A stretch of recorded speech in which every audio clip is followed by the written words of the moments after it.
ఇక విద్యార్థులు ఏమైనా టెర్రరిస్ట్ల పాలిటెక్నిక్ పిల్లల గొంతు పిసుకుతారా? స్కిల్ యూనివర్సిటీ పేరిట ప్రైవేటీకరణ కుట్ర. తక్షణమే జీవో 97 రద్దు చేయాలి. మెస్ బంద్ చేసి కాలేజీకి తాళాలు వేస్తారా? తెలంగాణ విద్యార్థుల కోసం రాహుల్ గాంధీ ఎందుకు మాట్లాడరు? మాజీ మంత్రి హరీష్ రావు. నిన్న ఆకలి అవుతుంది, ఇదే విషయం. ఆకలి అవుతుంది వదిలేయండి, లంచ్ కూడా పంపకుండా గేటు లోపలే నిర్బంధించారు. ఆకలితో అలమటిస్తున్నామని మొత్తుకున్న కనికరం లేదు.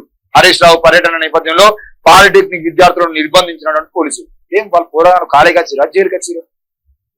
ఎవనయ్యే జాగిర్ అనుకుంటారు తెలంగాణ విద్యార్థులను మధ్యాహ్న సమయంలో? హరీష్ రావు వస్తాడు, హరీష్ రావుని అడ్డుకోరు, ఇంటికానే అరెస్ట్ చేయండి. అదే మీకు హరీష్ రావు రావడం భయం అయితే, మీకు ఒకవేళ హరీష్ రావు రావడం వల్ల నష్టం జరుగుతుంది అనుకుంటే హరీష్ రావును అప్పుడు భయ పోరగాళ్ళను గేట్లు వేసి తాళాలు పెట్టి మీరు లంచ్ పోవద్దనంటే ఇట్లా ఈ రెచ్చగొట్టేటువంటి పనులు బంద్ చేసుకోవాలి. ఈరోజు విద్యార్థులను మీరు ఇట్లా బంధించేటువంటి ప్రయత్నం చేస్తే రేపు పొద్దుగాల వాళ్ళ అన్నదమ్ములు బయటకు వస్తారు, వాళ్ళ అమ్మానాలు బయటకు వస్తారు. ఈరోజు ఇదే విద్యార్థులు గోడలు దింకి రేపు పొద్దుగాల వచ్చి కరెక్ట్ ఆఫీస్లో కూర్చుంది. ఏం పొరగానకి ఏం తెలియదు అనుకుంటారా? జన్నాల్పా పురాణం చూసిరు కదా మొన్న బీహార్లో 6 సంవత్సరాల పిల్లగాడు ఉచ్చబోయిస్తాను. మీరు ఇప్పుడు జెన్జీకే భయపడతారు రేవంత్ రెడ్డి గవర్నమెంట్. ఇంకా మీ రాహుల్ గాంధీ ఏమో ఆయన 57 సంవత్సరాల ముసలుడు, ఆయన జెన్జీకి క్లాసులు చెప్తా ఉంటాడు, అమ్మాయిలతో ముద్దులు పెట్టించుకుంటాడు వేదికల మీద. ఇడికి రా రాహుల్ గాంధీ, నీకు దమ్ముంటే వీడికి రావు సార్. ఈ పాలిటెక్నిక్ విద్యార్థులు కాదు వచ్చి ఒక్కసారి ముద్దు పెట్టించుకో, మూతికి అంటారు.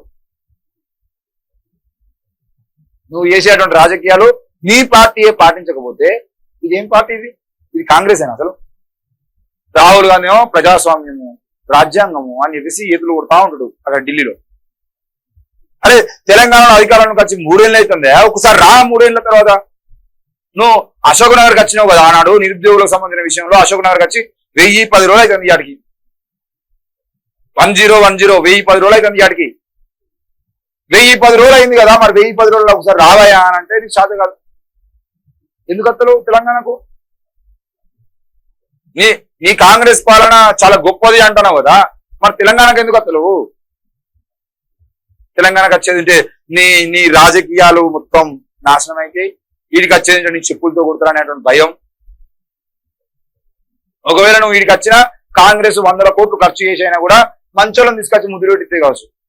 కానీ నువ్వు రావాల్సింది ఇక్కడికి, అలా అదే అశోక్ నగర్కి. ఆనాడే వాళ్ళతో మాట్లాడు, ఇప్పుడు వాళ్ళతోనే మాట్లాడు. నీకు దమ్ముంటే పాలిటెక్నిక్ విద్యార్థులతో మాట్లాడు, నీకు దమ్ముంటే ఆయుష్ విద్యార్థులతో మాట్లాడు, జెన్జీతో మాట్లాడవా. నువ్వు వచ్చి జెన్జీ మీటింగ్లు పెడతావు ఢిల్లీలో కూర్చొని. రాహుల్ గాంధీ ఇదేనా ప్రజాస్వామ్యం? ఇదేనా నువ్వు మొత్తుకునేది?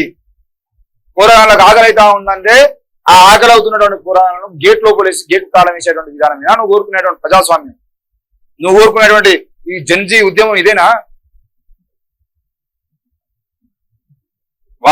వాళ్ళ విద్యను నాశనం చేస్తా ఉంటే, వాళ్ళు ఉద్యమం చేస్తా ఉంటే ఆ ఉద్యమానికి మద్దతు ఇవ్వాల్సింది పోయి ఈరోజు తాళాలు వేసి పెడతా అంటే మీ కాంగ్రెస్ ప్రభుత్వం కూడా ఏకపక్ష నిర్ణయాలు తీసుకొని విద్యార్థులను నాగం చేస్తా ఉంటే చూస్తూ ఊరుకోవాలనా? పాలిటెక్నిక్ పిల్లల గొంతులు విసుకుతారా? మొన్న మైబాదులో ఒక సర్కిల్ ఇన్స్పెక్టర్ గొంతు విసుకుతున్నాడు విద్యార్థులు. ఒక్కరిదంటే ఏదో పొరపాటు అనుకోవచ్చు, 3 ఇస్తారా? ఏంటది? పోరాటం చంపుదాం అనుకుంటారా? పోరాటాలు చేస్తే చంపిస్తారా? నక్సలైట్లను అంతం చేసేది పోరాటాలు అంతమైతే అనుకున్నటువంటి భ్రమలోకి వెళ్ళి బయటికి రండి. మీరు వాళ్ళ అనివార్య కారణాల వల్ల అడవిలోకి పోయారు, కానీ ఇక్కడ ఉన్నటువంటి పరిస్థితులు మారకపోతే ఎవడైనా ప్రశ్నిస్తాడు, ఎవడైనా ప్రశ్నిస్తాడు. మొన్న గొంతు విసికినటువంటి వాళ్ళకు సంబంధించినటువంటి వాళ్ళతో మాట్లాడడానికి ప్రయత్నం చేసినాను. తమ్ముడు అమ్మ వాళ్ళు ఏమైనా భయపడుతున్నారా, ఎట్లా ఏంది పరిస్థితి అని చెప్పేసి మాట్లాడితే భయపడతలేదు. ఏం వాడెవడు నా కొడుకు గొంతు తీసుకోవడానికి అని చెప్పేసి వాళ్ళు కూడా ప్రశ్నిస్తున్నారు. ఇప్పుడు వాళ్ళ ఊరలు కూడా అడుగుతారు. అసలు తెల్లారి ఆ సిఐని సస్పెండ్ చేయకపోతే ఆ గొంతు తీసుకున్నటువంటి విద్యార్థుల గ్రామాలకు సంబంధించిన ప్రజలు కూడా రోడ్ల మీద వచ్చేటోళ్ళు. వీళ్ళు వెంటనే తేరుకొని సస్పెండ్ చేసి కాబట్టి బతికిపోయింది. ఇవాళ రేపు ఇంత ముందు లాగా లేవు. ఆల్రెడీ మీ కాంగ్రెస్ బొక్కలు పడుతున్నాయి, అచ్చ కాంగ్రెస్ పచ్చ కాంగ్రెస్ అని.